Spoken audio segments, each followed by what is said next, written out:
بسم اللہ الرحمن الرحیم۔ السلام علیکہ یا ابا الفضل العباس ابن امیر المؤمنین۔ سامنے ذریعہ اقدس آقا ابو الفضل العباس ہے۔ 11 نومبر 19 جمادی الاول، رات تقریباً 3 بج رہے ہیں۔ مولا عباس علیہ السلام کے حرم میں جناب سیدہ کے جلے ہوئے دروازے کی شبیہ بنائی گئی ہے اور اوپر پیغمبر کا ایک مشہور فرمان لکھا ہوا ہے۔ فرمان کے ایک مختصر حصہ یہاں پہ لکھا ہوا ہے۔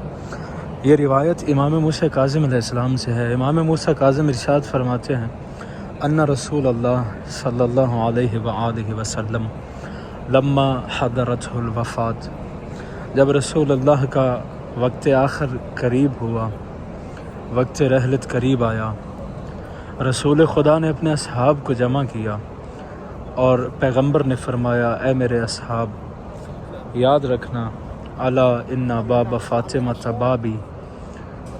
اسی حدیث کا ایک حصہ لکھا ہوا ہے باب فاطمہ بابی۔ رسول خدا نے فرمایا الا ان باب فاطمہ بابی وحجابہا حجابی فمن ہتکہ فقد ہتک حجاب اللہ۔ اے میرے اصحاب، یاد رکھنا فاطمہ کا دروازہ میرا دروازہ ہے، فاطمہ کا حجاب میرا حجاب ہے، فمن ہتکہ فقد ہتک حجاب اللہ۔ جس نے فاطمہ کے حجاب کی حرمت کو پامال کیا، فاطمہ کے حجاب کی توہین کی، گویا اس نے حجاب اللہ کی توہین کی۔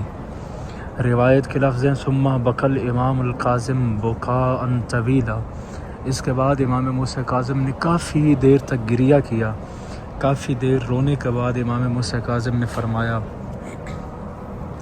ہوتی کا واللہ حجاب اللہ، ہوتی کا واللہ حجاب اللہ، ہوتی کا واللہ حجاب اللہ۔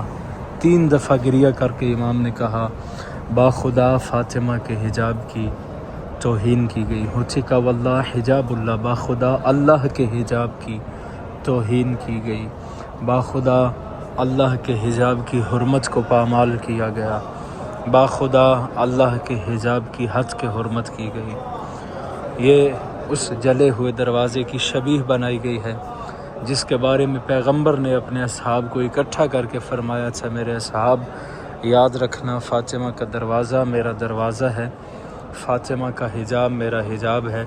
جس نے فاطمہ کے حجاب کی توہین کی، گویا اس نے اللہ کے حجاب کی توہین کی۔ اور امام موسیٰ کاظم نے رو کے فرمایا تھا باخدا اللہ کے حجاب کی توہین کی گئی۔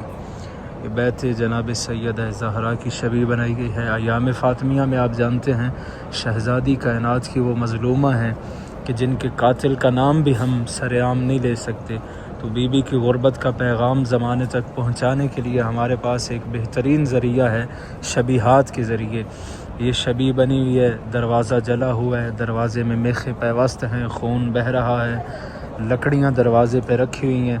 یہ منظر دیکھ کے صاحب عقل جو اس سانحہ کو نہیں جانتا وہ یقیناً سوال کرے گا کہ آخر یہ دروازہ کس کا ہے جس کے اوپر اتنا خوبصورت فرمان لکھا ہوا ہے۔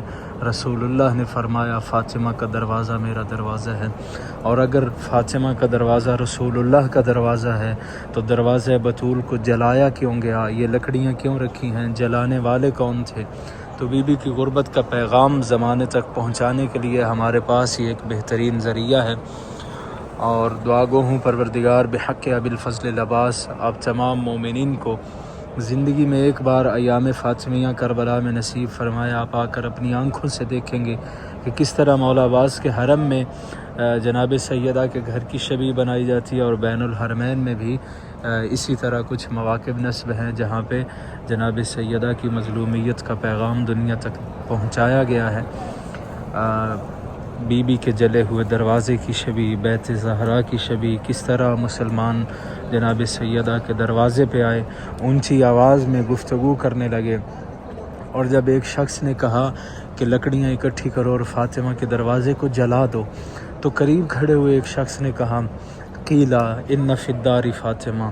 اس سے کہا گیا کیا تو واقعاً اس گھر کو جلانا چاہتا ہے جبکہ اس گھر میں فاطمہ ہیں؟ قال و ان، اس نے کہا کوئی فرق نہیں پڑتا، اس گھر میں اگر بنت پیغمبر بھی ہے دختر رسول بھی ہے، پھر بھی میں اس گھر کو جلاؤں گا۔ سامنے حرم آقا ابا عبداللہ الحسین ہے۔ دعا گو ہوں میرے مولا ابا عبداللہ آپ سب کی تمام دعائیں اپنی بارگاہ میں قبول فرمائیں۔ کریم کربلا اپنے تمام چاہنے والوں کو ان مقدس مقامات کی زیارت نصیب فرمائیں۔ آخر میں آپ سب کی جانب سے جناب ابوالفضل العباس کی بارگاہ میں سلام پیش کرتا ہوں۔ السلام علیکہ یا قمر بنی ہاشم، السلام علیکہ یا باب الحوائج، السلام علیکہ یا ساقی یا عطاش کربلا۔